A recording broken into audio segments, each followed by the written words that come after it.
एक समय की बात है। हिमालय की ऊंची पर्वत श्रृंखलाओं पर स्थित कैलाश पर्वत पर भगवान शिव और माता पार्वती विराजमान थे। एक दिन माता पार्वती ने भगवान शिव से कहा, स्वामी, इस संसार में हर कोई दुखी है। हर व्यक्ति को यही लगता है कि उसका दुख सबसे बड़ा है। क्या कोई ऐसा भी है जो इस संसार में सुखी हो? भगवान शिव मुस्कुराए और बोले, पार्वती, वास्तव में सुख और दुख व्यक्ति की सोच पर निर्भर करते हैं। लेकिन फिर भी चलो, आज इस प्रश्न का उत्तर जानने के लिए एक यात्रा पर चलते हैं। माता पार्वती और भगवान शिव मानव रूप धारण करके धरती पर आ गए। वे एक साधारण दंपति के रूप में घूमने लगे। सबसे पहले वे एक धनी व्यापारी के घर पहुंचे। व्यापारी का घर बहुत बड़ा और भव्य था, लेकिन वहां उदासी का माहौल था। व्यापारी और उसकी पत्नी आपस में लड़ रहे थे। माता पार्वती ने व्यापारी से पूछा, आप तो इतने धनी हैं, फिर आप दुखी क्यों हैं? व्यापारी ने कहा, धन तो बहुत है, लेकिन मेरे बेटे की बीमारी ने हमारे सुख चैन को छीन लिया है। हमारा जीवन ही बोझिल हो गया है। भगवान शिव मुस्कुराए और माता पार्वती से बोले, आगे चलें। फिर वे एक किसान के घर पहुंचे। किसान खेत में काम कर रहा था और उसकी पत्नी घर के कामों में व्यस्त थी। माता पार्वती ने किसान से पूछा, तुम्हारे पास तो सीमित साधन हैं, क्या तुम सुखी हो? किसान ने सिर झुकाकर कहा, हमारे पास खाने को मुश्किल से मिलता है और मौसम की मार के कारण फसल भी ठीक से नहीं हो पाती।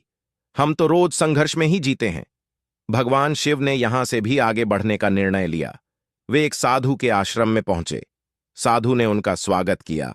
माता पार्वती ने साधु से पूछा, महात्मन, क्या आप सुखी हैं? साधु ने हंसते हुए कहा, मैं सुख और दुख की चिंता नहीं करता। जो मिल जाता है उसी में संतुष्ट रहता हूं। लेकिन इस संसार की सारी जिम्मेदारियों और कष्टों से मुक्त नहीं हूं, इसलिए मैं पूर्ण सुखी भी नहीं कह सकता। भगवान शिव और माता पार्वती ने कई और लोगों से भी पूछा, राजा से लेकर रंक तक, ज्ञानी से लेकर मूर्ख तक, लेकिन कोई भी पूर्ण रूप से सुखी नहीं था।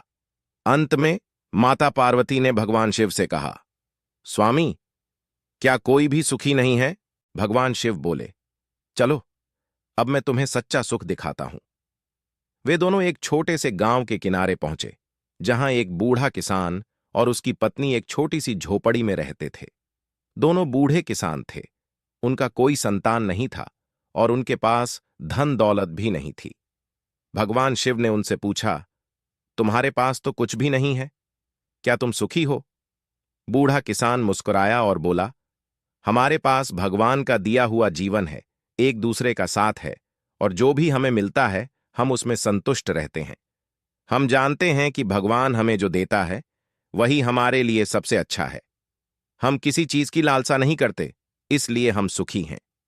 भगवान शिव ने माता पार्वती की ओर देखा और कहा, देखो, जो व्यक्ति संतोष और ईश्वर पर विश्वास रखता है वही इस संसार में सबसे सुखी होता है। सुख बाहर की चीज नहीं, बल्कि भीतर की स्थिति है।